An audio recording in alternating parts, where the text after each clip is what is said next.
ఆమోస్ గ్రంథము 4వ అధ్యాయము 12వ వచనము చదువుదాం. మీ దేవుని సన్నిధిని కనబడటకై మీరు సిద్ధపడుడి. దేవుని సన్నిధి అంటే ఆయన ఉనికిని, మహిమను, శక్తిని ప్రత్యక్షంగా అనుభవించడం. మోషే సీనాయి కొండ ఎక్కక ముందు ఇశ్రాయేలీయులతో దేవుడు అన్నమాట, 3వ దినమునకు సిద్ధపడి ఉండుడి. దేవుని కలవడానికి సిద్ధపాటు మనకు అవసరం. సిద్ధపాటు ఎందుకు అవసరం అంటే దేవుడు పరిశుద్ధుడు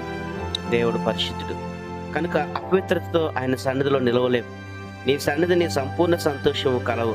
విలువైన దానికోసం సిద్ధపడుతూ ఆయన సన్నిధి విలువైందని గ్రహించండి. తీర్పు తప్పించుకోవటకై మనం సిద్ధపడాలి. ఇజ్రాయేలు, నీ దేవుని సన్నిధిని సిద్ధపడని వారికి తీర్పు తప్పదు. హృదయశుద్ధితోనూ వాక్య ధ్యానముతోనూ ప్రార్థనలో కనిపెట్టుట ద్వారా పగలు ద్వేషము మీరు విడిచిపెట్టి దేవుని సన్నిధిలో ప్రార్థించడం ద్వారా నిరీక్షణతో ఎదురు చూడడం. సిద్ధపడిన వారికి దేవుడు ఎన్నో గొప్ప ఆశీర్వాదాలు ఇచ్చాడు. కనిపెట్టిన వారికి పరిశుద్ధాత్మ దేవుడు వారిపైన దిగివచ్చాడు. నువ్వు నేను యథార్థమైన హృదయముతో సంపూర్ణ విశ్వాసము గలవారమై దేవుని సన్నిధానానికి చేరుదుము. దేవుడు నిన్ను కలవడానికి ఇష్టపడుతున్నాడు.